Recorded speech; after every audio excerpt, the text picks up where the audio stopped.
কেউ যদি মনে করেন যে ডাক্তার শফিকুর রহমান এই কথা বলে সমস্ত মহিলাদের ভোট নিয়ে যাচ্ছে, হায় হায় আমাদের কেউ, ভাই আপনাদেরকেও যদি সব ভোট দিয়ে দেয় আমার কোনো আপত্তি নাই, কিন্তু মায়েরা বোনেরা যদি তাদের নিরাপত্তা ভেবে তাদের জন্য সবচেয়ে কমফোর্টেবল জোন হিসাবে আমাদেরকে বাছাই করে নেয়, সেটাও আপনাদেরকে মেনে নেওয়ার জন্য প্রস্তুত থাকতে হবে।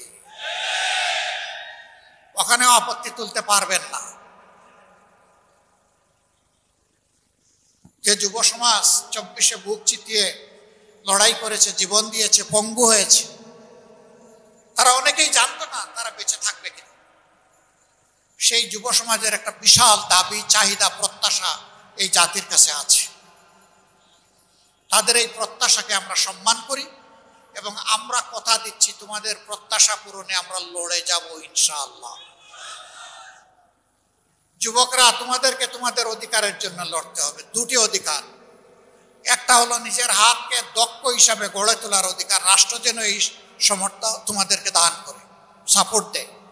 2 নম্বর হচ্ছে তোমাদের মৌলিক ভোটের অধিকার। এখানে 30-35, অনেকের বয়স হয়ে গেছে 35 হয়ে গেছে, তারা জীবনে একবার একটা ভোট দিতে পারে নাই। কেউ কেউ আশঙ্কা করেন আগামী নির্বাচনে কেউ গাছে কাঁঠাল রেখে গুফে তেল দিচ্ছেন, মাসল আর ব্যাগ মানির মাধ্যমে অন্যের ভোট হাইজ্যাক করবেন। তাদের প্রতি আমাদের স্পষ্ট বার্তা, আমরা যুবক হয়ে বিস্ফোরিত হব ইনশাআল্লাহ। এই যুবকদের ভোট, আমার ভোট নিয়ে কেউ কাড়াকাড়ি করুক, এটা আমরা বরদাস্ত করব না। যুবকরা, তোমাদের ভোট তোমরা দিবা, আমরা তোমাদের পাশে থেকে লড়াই করব, তোমাদেরকে সাহস যোগাবো, শক্তি যোগাবো। কোন ডাকাত তোমাদের বুটের দিকে হাত বাড়ানোর জন্য দুঃসাহস না দেখায়। এখন থেকে সেইভাবে যুবকদেরকে প্রস্তুত হতে হবে। তোমার যাকে পছন্দ তাকে ভোট দিও, আমাকে দিবা না দিবা এটা তোমার ব্যাপার, কিন্তু তোমার ভোটের জন্য আমরা লড়ে যাব ইনশাআল্লাহ। প্রিয় দেশবাসী, আমরা একটা মানবিক বাংলাদেশ চাই, যে বাংলাদেশটা প্রত্যেকটা মানুষকে সম্মান করবে এবং ভালোবাসবে। এই বাংলাদেশটা আমরা চাচ্ছি। আমরা একটা হতবিক্ষত একটা মজলুম দল হিসাবে, ভাই আমরা পারতাম 5 তারিখের পরে কিছু উল্টাপাল্টা কাজ করে, হ্যাঁ উল্টাপাল্টা কাজ করে হয়তো মানুষের কাছ থেকে পার পেয়েও যেতে পারি, কিন্তু আল্লাহর দফতর থেকে কে আমাদেরকে বাঁচাবে? এই জন্য আল্লাহ তাআলাকে ভয় করি বলেই আমরা মানুষকে সম্মান করার পক্ষে। এমনকি একজন অপরাধী, তাকেও তার অপরাধের চাইতে বাইরে, এর বাইরে গিয়ে কেউ কিছু তাদের সাথে করুক, সেটাও আমরা চাই। আমাদের এই যুব সমাজ এখন আর পিছন নিয়ে কামড়াকামড়ি করতে চায় না, এখন তারা সামনে দেখতে চায়। আমরা তাদেরকে আশ্বস্ত করছি, দুনিয়ার জায়গায় জায়গায় ঘুরে তোমাদের জন্য ফেরি করবো ইনশাআল্লাহ। যেখানে যে উন্নত টেকনোলজি পাবো সেখান থেকে কাঁধে করে ওইটা তোমাদের জন্য নিয়ে আসবো। তোমরা যাতে টেকনো বেসড একটা মানবিক সমাজ গড়ে তুলতে পারো। মরার আগে দেখে যেতে চাই সন্তানেরা ভালো আছে, একটা সভ্য বাংলাদেশে আছে, সত্যিকারের একটা স্বাধীন বাংলাদেশের নাগরিক আমার সন্তান, এটা আমরা দেখে যেতে চাই। এটি হবে আমাদের সামনে।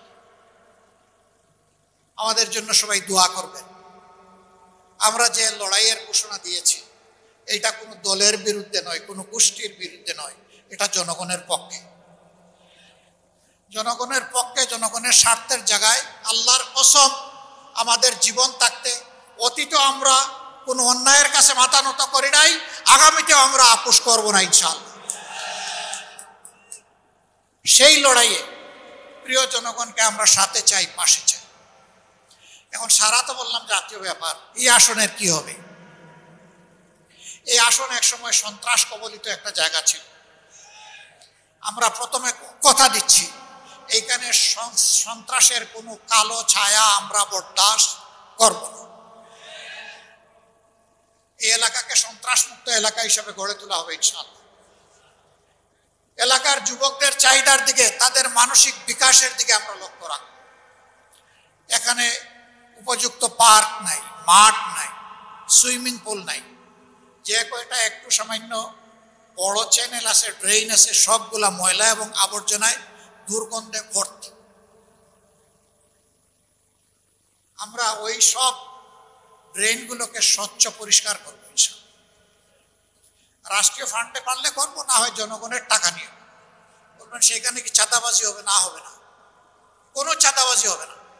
জনগণ তার মানবিক দায়িত্ববোধের জায়গা থেকে ইনশাআল্লাহ এগিয়ে আসবে।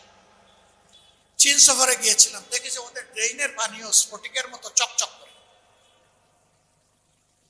জানতে চাইলাম এটা কিভাবে সম্ভব হল। বলে যে রেসপেক্টিভ এলাকা, সংশ্লিষ্ট এলাকার নির্বাচিত জনপ্রতিনিধিকে বছরে 2 বার তার এলাকার ওইগুলাতে গোসল করতে, বা যাও বাবা এখন গোসল করো। তো গোসল যখন করবে তখন গোসলের উপযুক্ত করে এই পানীয় তার মেনটেন করতে হবে। সে জানে না তার গোসলের ডেট কোন দিন, ওইটা রাষ্ট্র জানাই দিবে যে আগামীকালকে আপনার গোসলের ডেট। যদি আগে জানাই দেয় তাইলে মাঝখানে যেমন তেমন হোক ওই সময় এসে হয়তো কেউ পানি পরিষ্কার করে নিতে পারে, এই সুযোগ নেই। আগের দিন রাত্রের নোটিশ যাবে, কালকে সকাল 10টায় তোমার গোসলের সময়। আমরা বিশ্বাস করি সমাজে যদি ডিসিপ্লিন, নিয়ম যদি এস্টাবলিশ করা যায়, এই সমাজ চমকাবে ইনশাআল্লাহ, ডায়মন্ডের মতো চমকাবে। আমাদের লোকেরা বিদেশে গিয়ে সেই দেশগুলা গড়ে দিচ্ছে, সেই লোকেরা এই দেশকে আরো সুন্দরভাবে গড়ে দিতে পারবে। শুধু একটা পরিবেশ প্রয়োজন, আর কিছুই না। আমরা ওই পরিবেশটা তৈরি করে দিতে চাই যেখানে আবাল বৃদ্ধ বনিতা সবাই এই রাষ্ট্রকে এগিয়ে নেওয়ার জন্য ভূমিকা রাখার সুযোগ পাবে। আল্লাহ তাআলা এই তৌফিক আমাদেরকে দান করুন। আমরা ঘুরে ঘুরে এই এলাকার সমস্যাগুলোকে নোট করছি, কোথায় কোন সমস্যা আছে। কিছু কিছু জায়গায় অপরিকল্পিত আবাসন হওয়ার কারণে রাস্তাঘাটগুলা যথেষ্ট সংকীর্ণ। এই রাস্তা দিয়ে অনেক কিছু রাস্তা আছে, একটা অ্যাম্বুলেন্স ঢুকবে বা বের হবে এই সুযোগও নাই। আমরা জনগণকে সাথে নিয়ে কারো বড় কোনো ক্ষতি না করে বড় উপকারটা কিভাবে করা যায়, আলাপ আলোচনা পরামর্শের ভিত্তিতে ইনশাআল্লাহ গায়ের জুড়ে নয়, এই সমস্যাগুলো আমরা সমাধানের চেষ্টা করি। এটাও সম্ভব মানুষকে যদি মোটিভেশন দেওয়া যায়, বৃহত্তর কল্যাণের কথা যদি তুলে ধরা যায়, এবং মানুষের আস্থা যদি পয়দা হয় যে এই লোকরা ধান্দাবাজ নয়, এরা সমাজের স্বার্থে এই কাজগুলো করছে, তখন জনগণ এগিয়ে আসবে আমাদেরকে সহযোগিতা করার জন্য। আমরা সেই জনগণকে বুকে নিয়ে ইনশাআল্লাহ তাদের জন্য একটা কমফোর্ট জোন এখানে তৈরি করার চেষ্টা করব। আল্লাহ যেন আমাদেরকে তৌফিক দান করেন। আপনাদের সবাইকে ধন্যবাদ। দীর্ঘ সময় ধরে আমাদের বক্তব্য আপনারা শুনেছেন। ভালো লাগলে জনগণকে বলবেন, খারাপ লাগলে আমাকে বলবেন, আমি যাতে সংশোধিত হতে পারি, আমি যাতে ভবিষ্যতে অযৌক্তিক বক্তব্য বা কথা আর জনগণের সামনে পেশ না। আপনারা যে যেখান থেকে এসেছেন, আপনাদের পরিবারের সম্মানিত সদস্যবৃন্দ, আপনাদের পার্শ্ব প্রতিবেশী, কর্মস্থলের সঙ্গী এবং আপনাদের বন্ধুমহল, সবার কাছে আমাদের এই কথাগুলো মেহেরবানি করে আপনারা পৌঁছে দেবেন। যদি আমরা সবাই শপথ নিতে পারি যে আগামীতে একটি পরিচ্ছন্ন বাংলাদেশ আমরা গড়ব, তাহলে আমি বিশ্বাস করি আল্লাহর আসমান থেকে আমরা সাহায্য পাবো ইনশাআল্লাহ। আমরা কি এই শপথটা নিতে পারি? 2 হাত তুলুন একটু। আপনাদেরকে অসংখ্য মোবারকবাদ। ইনশাআল্লাহ, ইনশাআল্লাহ ক্লিন বাংলাদেশ, গ্রিন বাংলাদেশ আমরা সবাই মিলে হাতে হাত মিলিয়ে গড়বো ইনশাআল্লাহ। আল্লাহ হাফেজ। বাংলাদেশ জিন্দাবাদ, বাংলাদেশ জামাতে ইসলামী জিন্দাবাদ।